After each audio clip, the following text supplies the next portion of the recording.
emergence of new technology has transformed the way that sports fans consume and experience live sports both inside and outside the stadium. During a 2019 survey conducted by Capgemini, it revealed that 67% of respondents ages 18 to 27 stated that they watch sports via social media platforms such as Facebook, Twitter, or YouTube. Overall, 69% of sports fans say that the emergence of new technologies has enhanced their sports viewing experience. Dr. Craig Greenham is an assistant professor of sports management in the Department of Kinesiology at the University of Windsor. Sports was not only a passion, but also a professional calling for Dr. Greenham. Before joining the academic ranks, he spent time as a sports journalist, therefore making him the perfect candidate to have a discussion about the evolution of sports journalism and the intersection of sports history. He joined me this week to have that very discussion. I'm Kevin McShann. Let's have this conversation.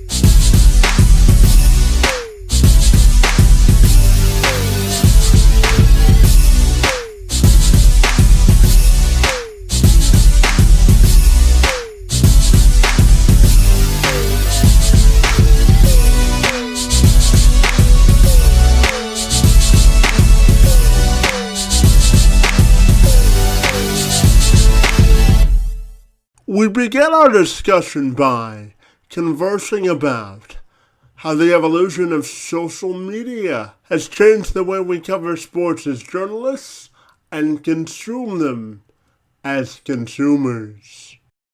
So, Professor, I'm curious to get your perspective about your former life and how the evolution of sports journalism and the way we cover sports in newsrooms has changed.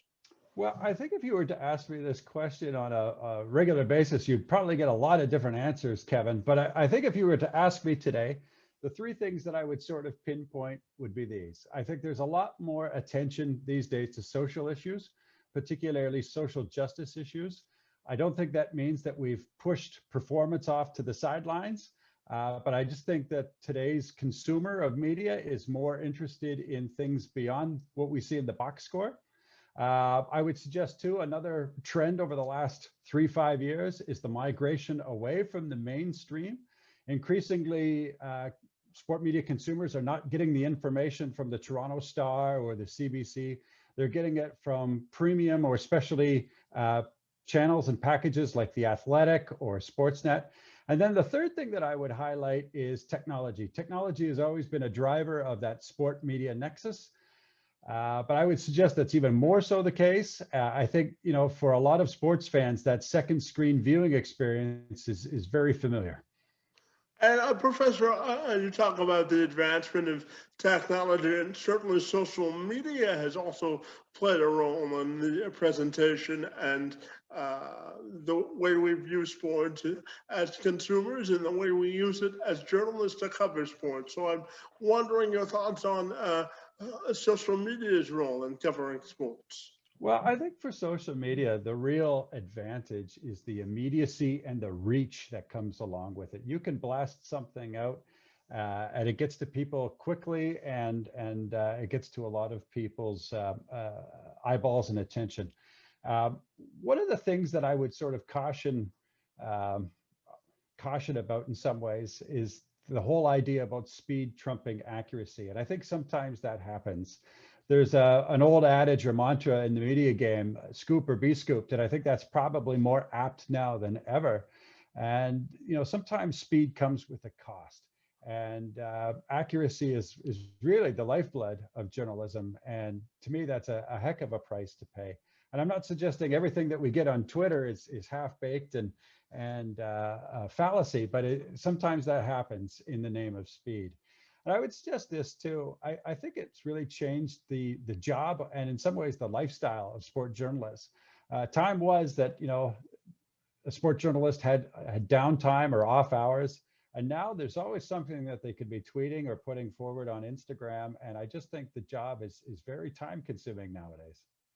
And Professor, I'm also curious to get your thoughts on the role that budget cuts have played in sports departments across newsrooms across Canada. Obviously, when we look at covering sports, obviously time is money. And as I had mentioned before, our local newsrooms have sort of went through a transformation on how they cover sports. So I'm curious to get your thoughts also on the role that budget cuts has played in the presentation of sports. Yeah, well, there are two major companies, Kevin, when it comes to media ownership here in Canada, and that's Bell and it's Rogers.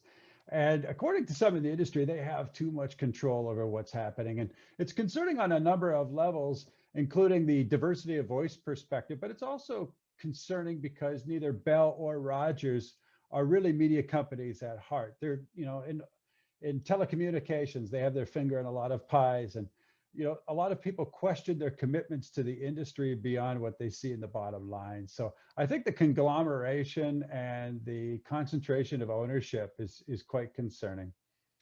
And when we look at diversification and diversity and inclusion in sports newsrooms across the country, Professor, I'm curious to get your thoughts on how we develop an atmosphere for increased opportunities for women and individuals with disabilities as well. Yeah, sure.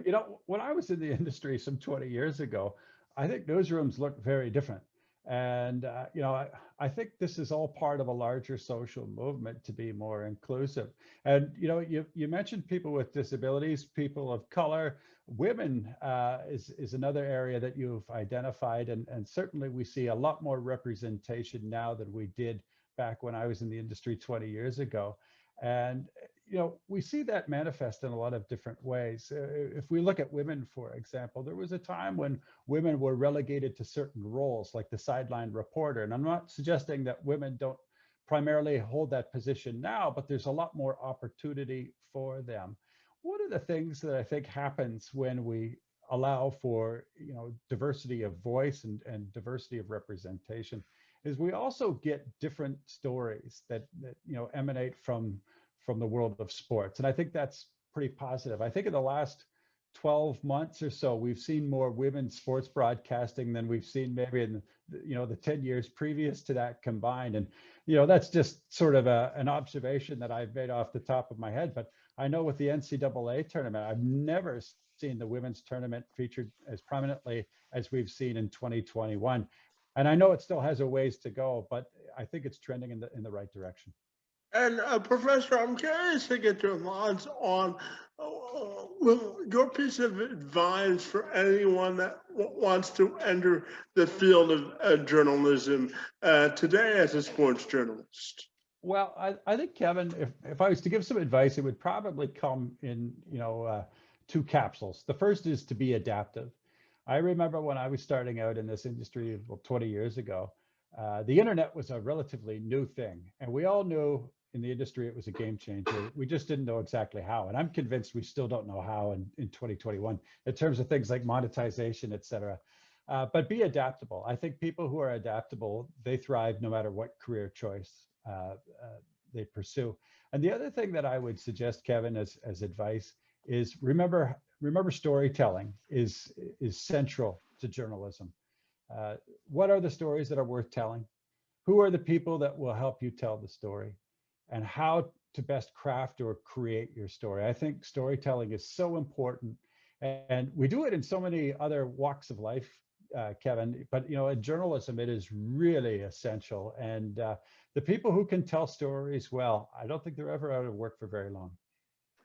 Absolutely, and I want to circle back just for a second because you had mentioned before about the importance of getting a story right versus the speed in which you deliver a story. And I'm also curious to get your opinion on the importance of maintaining a good reputation as a journalist, because the first lesson they teach you in journalism school, professor, as I'm sure you know, is that your reputation is all you have as a journalist. Absolutely, it is. And I don't know if they still do this, Kevin, but I think they do. When I was in journalism school at Carleton, we did a whole year course on ethics. And I'm not suggesting that ethics doesn't hold a place in other industries, but boy, oh boy, does it ever count for a lot in journalism. And trustworthiness is so vital. And, we've heard this expression about reputations before, that they take a lifetime to build and a second to demolish. And they are so vital. And when we think about, the Twitterverse, and I'm not part of the Twitterverse, but I live and breathe in the year 2021, so how can I not know something about it? But I just know that, if people's reputations and the information that they're providing is substandard or questionable in some way, shape, or form, they lose followers. And if they lose followers, in a lot of ways, they're in trouble. And Professor, I know that you also have a interest in studying sports history, particularly of that of Canadian sports. So I'm curious to get your thoughts on looking back on our Canadian sports history over the last 3 to 5 years, and sort of getting your perspective on the most impactful things that you think have contributed to our discussion when we look back at Canadian sports history. Well, I think inclusivity is a big part of it. And in a lot of ways, Kevin, that shouldn't come as a surprise to anyone. Sport, in so many ways, borrows its direction from society at large. And really, that's the direction where society is going. It's pushing towards inclusivity. And, it's funny because you know, the reach of inclusivity is enormous. It's not just in the here and the now. The here and the now is important, but as a historian, one of the things that we're really focused on is including voices of yesteryear that have been ignored, and counting their experience, because in the past their experience didn't count for much, unfairly so, and wrongly so. But now it's about including those voices. And in a lot of ways, I think sports fans and sports enthusiasts, they're not fighting inclusivity. I think they are interested in a wholesome, fulsome narrative, and that means including these voices that were ignored, and appreciating them for their contributions. And Professor, I know that as a young man yourself, you had a passion for sports. So I'm wondering if you can provide sort of a retrospective for your own passion for sports and how that transcends into the messages you hope to deliver to your students. Well, for me, sport was something that I was always encouraged to partake in and to spectate in, and all those sorts of things. It came from my father, came from my mother. Sports was a very big part of my childhood. And, for better or for worse, my childhood is still very alive in me right now. And, I think the best of us, keep that inner child for as long as we can, hopefully lifelong. For me, what sustains me as an academic, and I think again this comes from my childhood, is curiosity. I've always been very curious, Kevin. I've always wanted to know why things were the way they were, how things worked, why they worked the way they did. I've always wanted to know those things. I've always tried to figure out life. And if I was to focus on one thing, a trait to pass along to my students, aside from some of those communication and writing skills and all those other sorts of things, it would be curiosity. Never stop questioning, and that's the only way we're going to figure things out, is if we ask questions. and keep asking questions, and this whole pursuit of active learning. Yeah, Professor, I tell people that life is a constant game of networking and experiences, and the only way we advance in life is by asking questions. Absolutely. Yeah, for sure, Kevin. So, Professor, my final question for you is how do you envision the future of sports journalism in terms of newsrooms and the way we cover sports, and how do you think we'll look back on this period of time from a historical perspective as well when it comes to sports journalism? Yeah, well, when I first saw this question, Kevin, I kind of chuckled to myself, because as a historian, I'm always a lot more comfortable when things have about 20 years of dust on them. You're asking me to look into the future, and that's a pretty challenging thing for somebody with my skill set. But I will say this, because you do deserve an answer. I think really the future of sport journalism is about customizing. It seems like, customizing and the ease of information is going to be vital moving forward. It's key now, but continuing in that direction, I think, is going to be of the utmost importance for the industry. I think when we look back at this time and try to sort of make sense of it, I think in a lot of ways it's going to be somewhat similar to the 1960s, different but similar in some ways. That was a decade of large social upheaval. I think right now we're living in a time where there is similar upheaval, and I'm not suggesting that it's identical in character, but I think in a lot of ways we're seeing similar issues crop up. I think, in some ways that's disheartening, because here we are some 60 years later, 50, 60 years later, and we're still wrestling with things, and a lot of similar things. I think, progress has been made when it comes to certain issues, but I think, we still have a ways to go. And I think, we're going to look at this as just kind of a part of the evolution. And I'm not saying it's a flashpoint, or it could be, but I think time will tell. I think time will tell. And Professor, if people wanted to get connected with you, what's the best way they could do that? Well, one of the things that I try to do is be responsive to my email.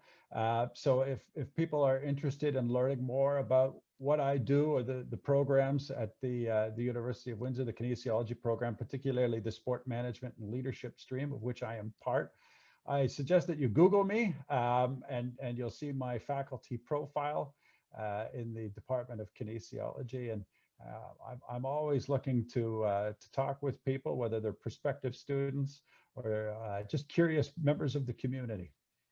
Well, you can count me as one of those curious members of the community, Professor, and I appreciate you accepting my invitation to engage in a conversation about the future of sports journalism and the intersection of sports Canadian history. Really enjoyed our conversation, and I want to thank you for being here this afternoon. It's most appreciated.